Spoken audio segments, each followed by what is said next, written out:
stop flirting with me," Charlotte Hayes said sharply, her voice cutting across the quiet suburban parking lot as a few neighbors paused mid-step, coffee cups in hand, eyes drifting toward the man she was addressing. And Daniel Brooks didn't move, didn't defend himself, didn't even sigh. He just stood there beside his old pickup truck, one hand resting lightly on the door like he had all the time in the world. The late afternoon sun hung low over the row of townhouses, casting long shadows. Across cracked pavement, and somewhere in the distance a lawnmower hummed, steady and indifferent. But right here, in this small pocket of tension, everything felt still. "I've told you before," Charlotte continued, crossing her arms tightly, her heels clicking once as she shifted her weight. "Whatever this is, stop." Her tone wasn't loud, but it carried the kind of tone that didn't need volume to humiliate. And a man walking his dog slowed, just enough to listen. Daniel finally looked up, his eyes calm, unreadable, the kind of quiet that wasn't weakness, but something deeper, something practiced. "I wasn't," he began, but Charlotte cut him off with a small, dismissive laugh, the kind that stung more than shouting. "You always show up," she said, gesturing vaguely. "The light last week, the railing yesterday, now this. What, you just happen to be around every time something breaks?" She shook her head, brushing a strand of hair behind her ear, polished, composed, certain she had already figured him out. "I'm not interested," she added, softer now, but colder, "so just stop trying." And for a moment, no one spoke, not the neighbors, not the wind, not even the faint hum of traffic down the street. Daniel's fingers tightened slightly against the truck door, then relaxed, like he had caught himself before reacting, like he had learned long ago that some battles weren't worth the noise.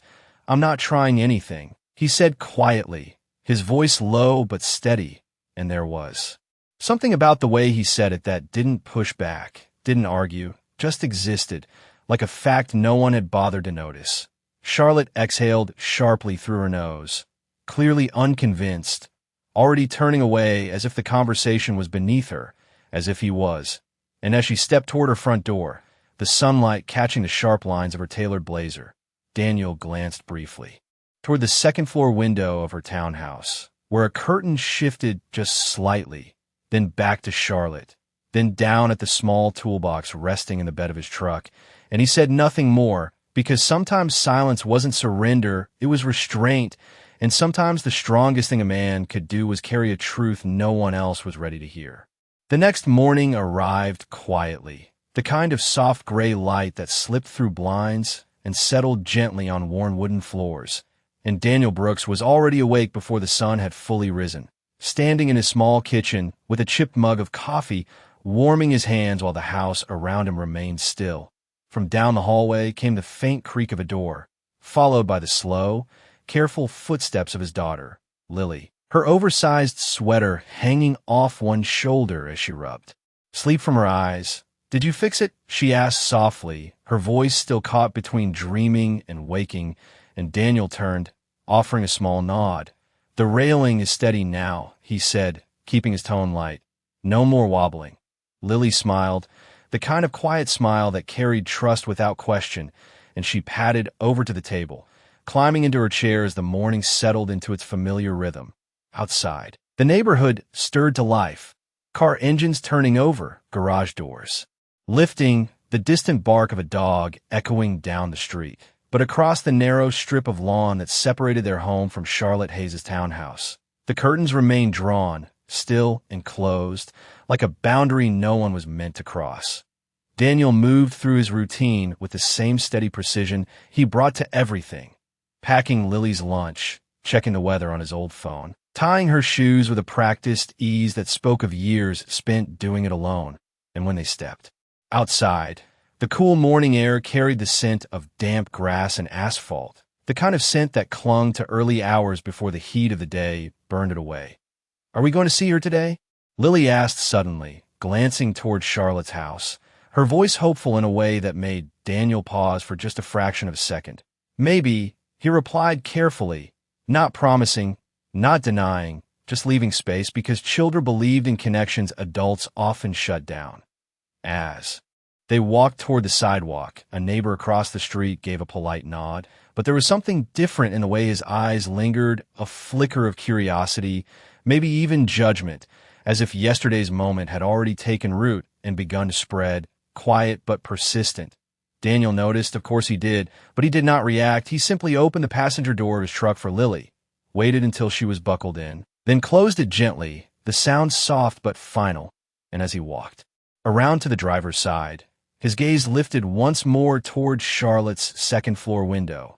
Just for a second, just long enough to see the curtain shift again, barely noticeable unless you were looking for it.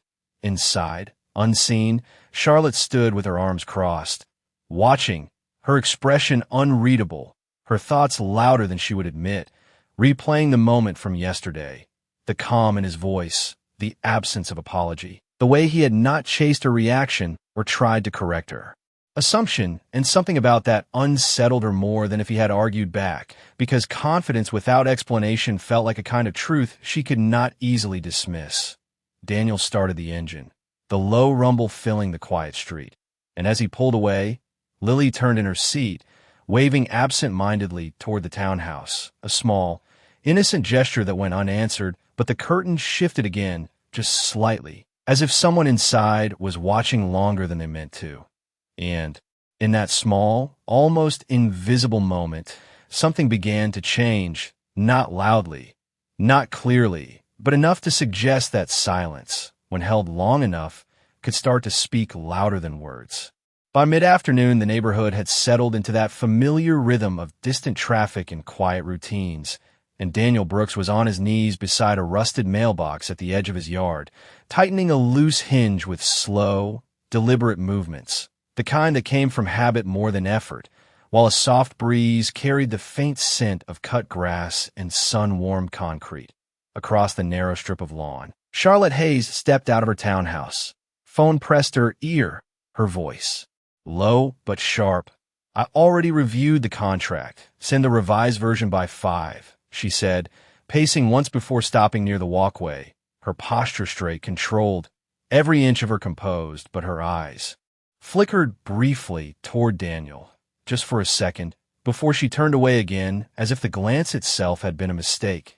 Daniel did not look up, not immediately. He finished tightening the last screw, wiped his hands on a worn cloth, then stood, the quiet stretching between them like an invisible line neither of them acknowledged. And for a moment, it seemed like they might pass each other without a word. Just two people sharing space, but not connection.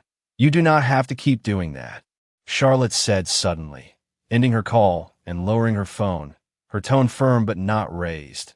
More controlled now, less public, but still guarded. "Fixing things that are not yours," she added, crossing her arms lightly, not defensive, but not open either. Daniel glanced at the mailbox, then at her, his expression unchanged. "It was loose," he replied simply, his voice steady, like the explanation required no defense, like the action spoke for itself. Charlotte exhaled softly, shaking her head. "Once, that is not the point," she said, stepping closer by a few feet, her heels clicking against the pavement in measured beats. "People do not just do things for no reason." Her eyes narrowed slightly, searching his face for something, anything that would confirm what she already believed. "So what is yours?" she asked, and there it was again, that assumption wrapped in logic, that need for everything to have a motive she could understand. Daniel held her gaze for a brief second, then looked past her toward the front of her townhouse, toward the steps, the railing, the small details most people overlooked, and then back to her. "Not everything needs one," he said quietly, and the words landed softer than she expected, but heavier than she liked. Charlotte's jaw tightened just slightly, the kind of reaction she would not allow in a courtroom. But here, in the quiet of a suburban afternoon, it slipped through. "That is not how the world works," she replied, almost automatically, like a rule she had built her life around. Daniel gave a small nod, not agreeing, not arguing, just acknowledging. "Maybe not your world," he said, and for a moment, the air shifted, subtle but real, like the temperature had dropped a few degrees without warning. From somewhere behind them, the sound of a screen door opening broke the stillness, and Lily's voice followed, light and hopeful. "Dad, can I show you something?" she called, holding up a piece of paper with bright, uneven lines, and Daniel turned immediately, the tension leaving his shoulders as if it had never been there. "Of course," he said, walking toward her without hesitation, kneeling slightly to meet her at eye level. And Charlotte watched, silent now, as the man she had dismissed without question softened in a way she had not expected, his attention fully present, his patience unforced. Lily glanced shyly toward Charlotte, then back at Daniel. "It is for her," she whispered, and Daniel paused, just for a fraction of a second, before nodding gently. "Then you should give it to her yourself," he said, his voice warm but careful. And Charlotte felt something unfamiliar stir in her chest, something quieter than judgment, but harder to ignore, as the child took a small step toward her, holding out the drawing with uncertain hands. And for the first time, Charlotte did not know what she was supposed to say. The paper trembled slightly in Lily's small hands as she held it out, her eyes lifting just enough to meet Charlotte Hayes's before quickly dropping again. And for a moment, the world seemed to narrow to that single, quiet exchange, the distant sounds of the neighborhood fading into something soft and unimportant. Charlotte hesitated, not because she did not understand the gesture, but because she did not know how to receive it, her fingers hovering midair as if the simple act of taking a child's drawing required more certainty than she currently had. "It is okay," Lily whispered, almost apologetically, as if she expected rejection, and that soft uncertainty did something Charlotte had not anticipated. It disrupted the clean, structured logic she relied on, replacing it with something far less predictable. Slowly, she reached out and took the paper, her movements careful, measured, and when she unfolded it, her eyes traced the uneven lines of crayon, a small house drawn in. Bright colors, two figures standing side by side, one taller, one smaller, and beside them, another figure, slightly apart but connected by a thin, hopeful line. "That is you," Lily said quietly, pointing to the third figure, her voice carrying a simple certainty that left no room for doubt. Charlotte blinked once, then again, her gaze lingering on the drawing longer than she intended. And, for the first time since moving into this neighborhood, something about this place felt less like a temporary stop and more like a question she had not yet answered. "You did not have to do that," she said finally, her voice softer now, the sharp edges dulled, though not completely gone, and Lily shook her head gently.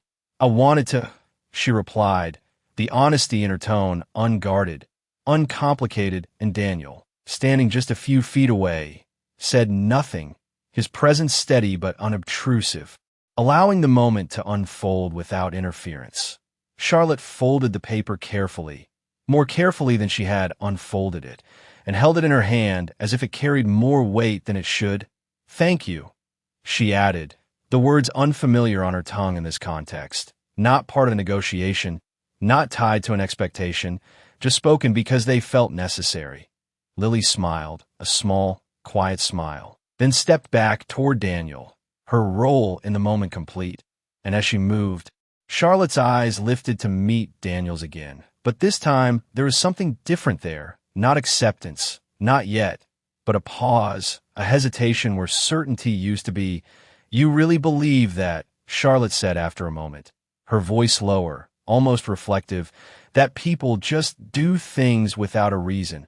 And Daniel considered her question briefly, not rushing to answer, not filling the silence, just to ease it. "I believe some things are reason enough on their own," he replied, his tone calm, grounded, like someone who had learned that not everything needed to be explained to be true.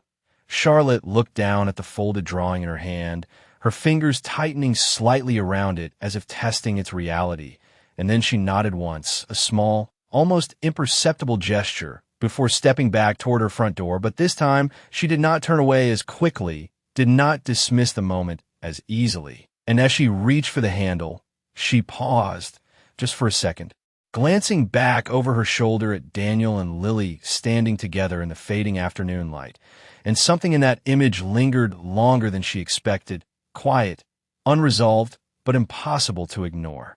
That evening, the air cooled just enough to carry the scent of distant rain, and Charlotte Hayes stood alone in her living room, the soft glow of a single lamp casting long. shadows across the polished floor, the folded drawing still resting in her hand as if she had forgotten to put it down.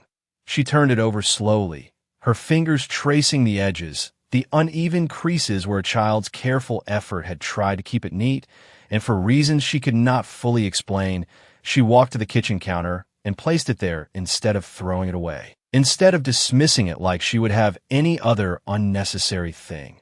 Outside, the quiet hum of the neighborhood settled into night, porch lights flickering on one by one, distant voices fading into soft murmurs, and across the lawn, Daniel Brooks sat on the small wooden steps of his porch, a mug of coffee cooling in his hands as Lily leaned against his shoulder, her head resting lightly as she looked up at the sky. "Do you think she liked it?" Lily asked, her voice small but hopeful, and Daniel took a slow breath before answering. "I think she's not used to things like that," he said gently, choosing his words with care, not to protect Charlotte, but to protect the way Lily saw the world.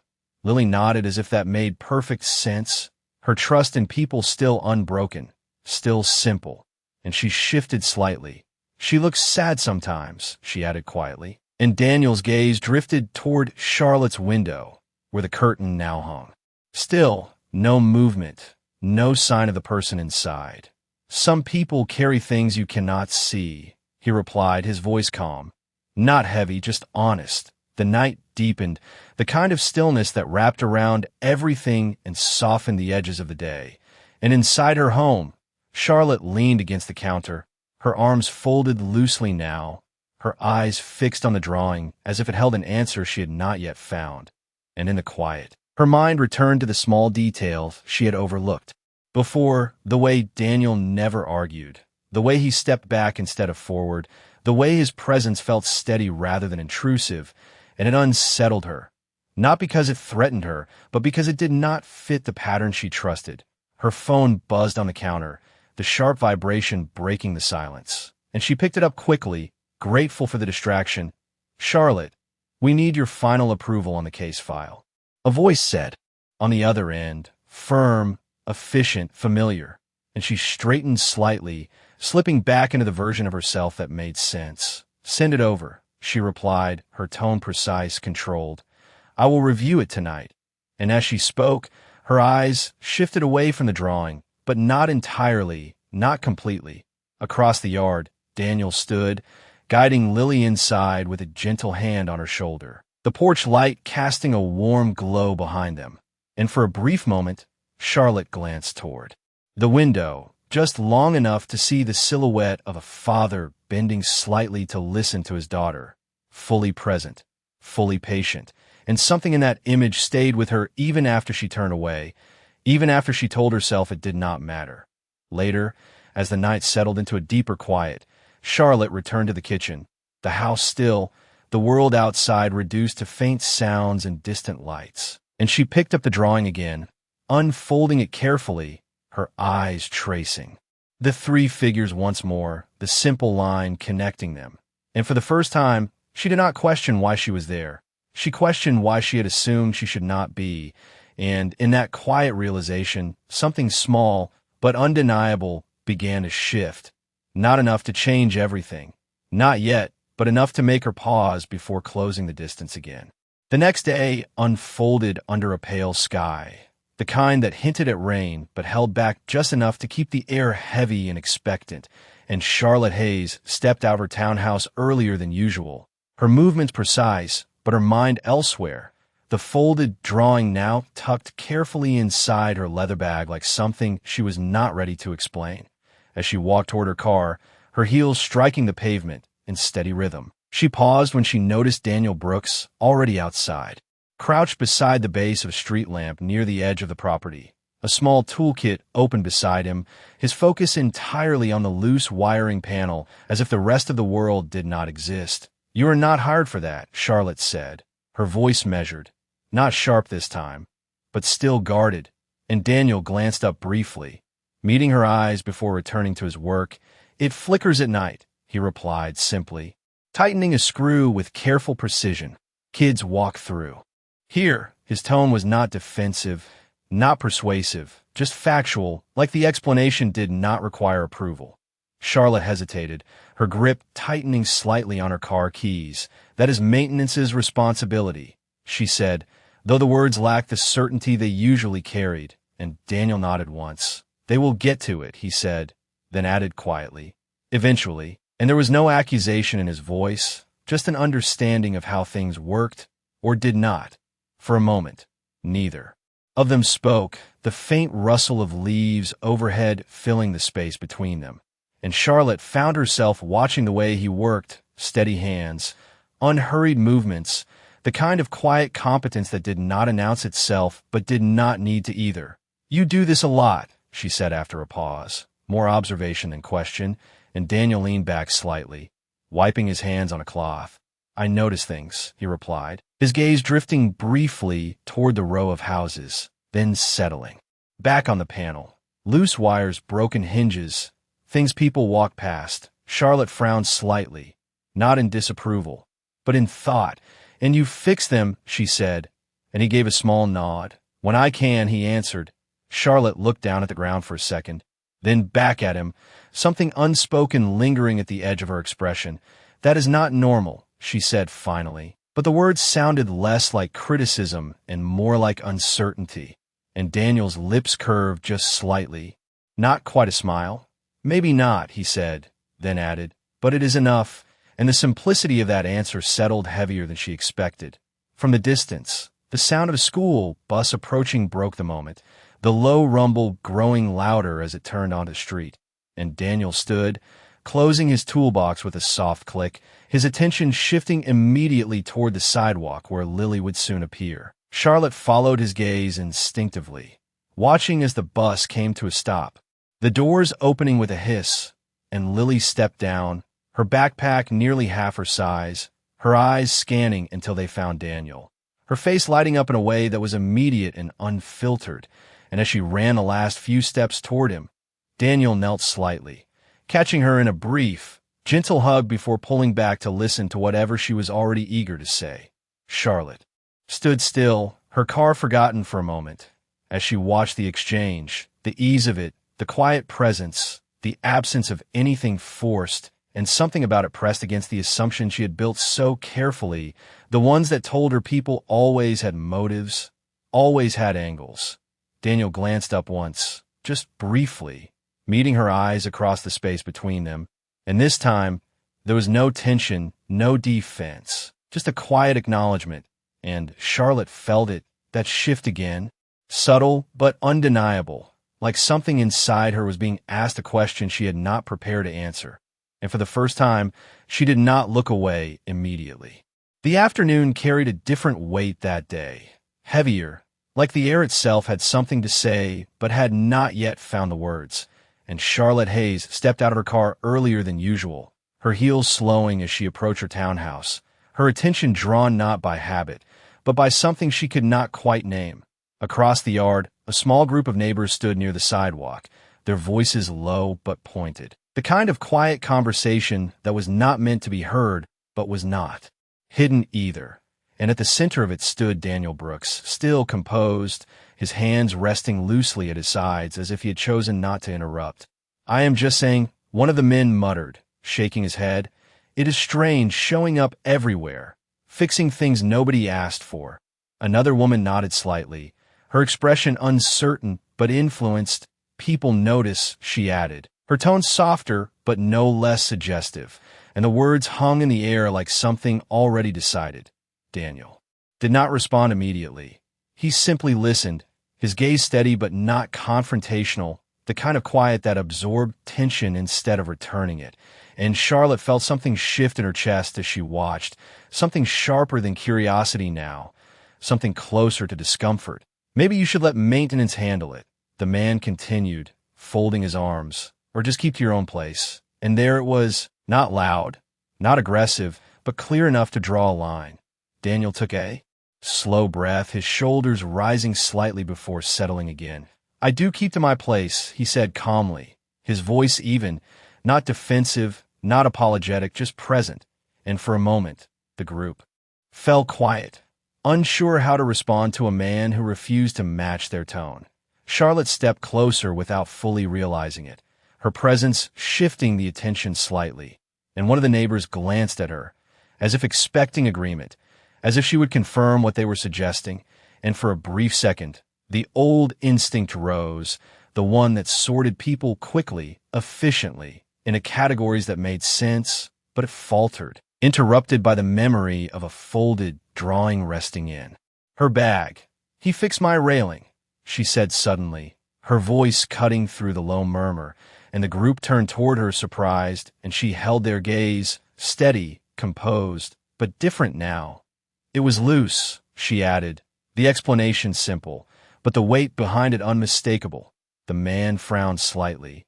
"That is not the point," he said, but Charlotte shook her head once, a small, decisive motion. "Maybe it is," she replied, her tone quieter than usual, but firmer, and Daniel glanced at her then, just briefly, his expression unchanged, but something in his eyes acknowledged the moment. The tension shifted, not gone, but unsettled, and the group began to disperse slowly, the conversation dissolving into smaller, less certain fragments, until it was just the two of them standing there, the space between them no longer defined by accusation, but not yet by understanding. Charlotte exhaled softly, her posture easing just slightly. "They think you have a reason," she said, not looking at him directly, her gaze resting somewhere between them, and Daniel gave a faint nod. "They are not wrong," he replied, his voice low, and Charlotte turned to him then, her brows drawing together. "So there is one," she said, and this time it was not an accusation. It was a question, one she had not expected to ask. Daniel held her gaze for a second longer than before, then looked past her, toward her townhouse, toward the small details she had begun to notice but not yet understand. And when he spoke, his voice was softer than it had ever been. "Some things are easier to do than explain," he said, and the answer did not satisfy her, not completely. But it did something else, something quieter. It made her stay just a little longer in a moment she would have once walked away from without a second thought. The air felt thinner. As the last of the neighbors drifted away, their voices dissolving into the background, leaving behind a quiet that was no longer comfortable but expectant, and Charlotte Hayes remained where she stood, her arms no longer crossed, her posture no longer guarded in the same way, as if something in her had shifted just enough to let the moment continue. Daniel Brooks did not move either, his presence steady, his gaze calm, not pressing, not retreating, simply there, and for a few seconds, neither of them spoke, the kind of silence that asked more than words could answer. "You said they are not wrong," Charlotte finally said, her voice lower now, stripped of its earlier certainty, "that you do have a reason." And this time, she looked at him directly, not as someone to assess, but as someone to understand, and Daniel exhaled slowly, not out of frustration, but out of something heavier, something long carried. He glanced briefly toward her townhouse again, toward the front steps, the railing, the small details that now seemed to hold more meaning than they should, then back to her. And when he spoke, his voice was quiet, but it carried, steady and undeniable. "Your sister used to live here," he said, and Charlotte's expression shifted instantly, confusion breaking through her composure. "What?" she asked, the word almost reflexive, as if she had misheard. Daniel held her gaze, not pushing, not softening the truth. 3 years ago," he continued, "before everything changed," and Charlotte's fingers tightened slightly at her sides, her mind already moving, searching, trying to connect something she had not expected to hear. "I do not understand," she said, her voice sharper now, but not defensive, just unsettled, and Daniel nodded once, as if he had expected that. "You would not," he replied gently, and for a moment he looked away, not to avoid her, but to gather something, to choose his next words carefully, the way someone does when the truth matters more than the reaction it might bring. "We served in the same unit," he said, his tone even, respectful. "She talked about you." And the words landed differently, not like an explanation, but like a door opening into something Charlotte had kept closed, and her breath caught slightly, the composure she carried so easily beginning to slip at the edges. "She made me promise," Daniel added, his voice quieter, now almost reflective, "that if anything ever happened, I would look out for you. And there it was, not dramatic, not loud, but complete, the reason that had never been spoken, the truth that had been carried in silence. Charlotte stared at him, her mind struggling to catch up with what her heart had already begun to feel, the pieces shifting too quickly, the assumptions breaking apart in ways she could not control. "You are saying," she began, but the words did not finish because they did not need to, and Daniel gave a small nod, not confirming everything, just enough.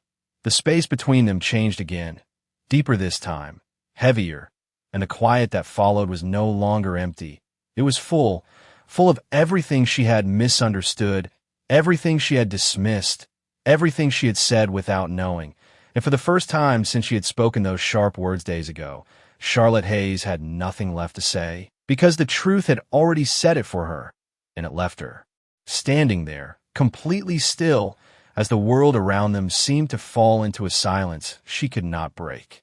Charlotte Hayes did not move, not right away, her body still, but her thoughts racing in a direction she had never prepared for, the weight of his words settling slowly, heavily, like something that demanded to be understood rather than dismissed, and for the first time in a long time, she felt unsteady in a way that had nothing to do with control and everything to do with truth.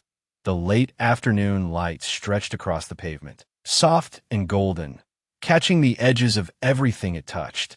But it did not warm the space between them, because something deeper had taken its place, something quieter, something real. "You knew her," Charlotte said finally, her voice barely above a breath. Not a question, not entirely, but something closer to realization. And Daniel gave a small nod, his expression unchanged, not proud, not sorrowful, just respectful, as if the memory itself deserved that much. Charlotte's gaze dropped for a moment, her mind pulling pieces together, the absence she had learned to carry without looking at too closely, the silence she had filled with work, with distance, with certainty, and now, standing in front of her, was a man who had carried a part of that absence without ever asking her to acknowledge it. "And you stayed," she said, her voice steadier now, but softer than it had ever been. And Daniel looked past her briefly, toward the small details of her home, the railing, the steps, the places where quiet care had gone unnoticed. "I said I would," he replied simply, and there was no explanation beyond that, no justification, just a promise kept in silence. Charlotte swallowed, the movement small but visible, her usual composure slipping just enough to reveal something human. Beneath it, something unguarded. "I thought," she began, but the words faltered because whatever she had thought no longer held weight, no longer made sense in the presence of what was true. Daniel did not interrupt, did not offer comfort, did not step closer. He simply stood there, allowing her the space to reach whatever conclusion she needed to reach, because some understandings could not be given, they had to be arrived at. Across the yard, the faint sound of Lily's voice drifted from. Inside the house, light and distant, a reminder of something simple, something steady, and Charlotte's eyes closed briefly, just for a second, as if she needed that moment to let everything settle, to let the noise inside her quiet down enough to hear what mattered. When she opened them again, she looked at Daniel differently, not as someone to question, not as someone to categorize, but as someone she had misunderstood, and the realization did not come with drama. It came with stillness. "I was wrong," she said quietly, the words unfamiliar, but honest, and they did not erase what had been said before, but they acknowledged it, and sometimes that was where change began. Daniel nodded once, accepting the words without making them larger than they were. "You did not have the information," he replied, his tone even, not absolving, not condemning, just stating what was true. Charlotte let out a slow breath, her shoulders easing slightly, the tension that had once defined every interaction now replaced by something quieter, something that felt less like control and more like understanding. And as she stood there, the world around them returning slowly to its normal rhythm, she realized something she had not expected, that dignity did not need to be loud, that truth did not need to argue, and that sometimes the strongest thing a person could do was simply remain kind in the face of being misunderstood. And in that quiet realization, Charlotte Hayes stood still, not frozen by shock this time, but by respect, as the silence between them finally meant something entirely different.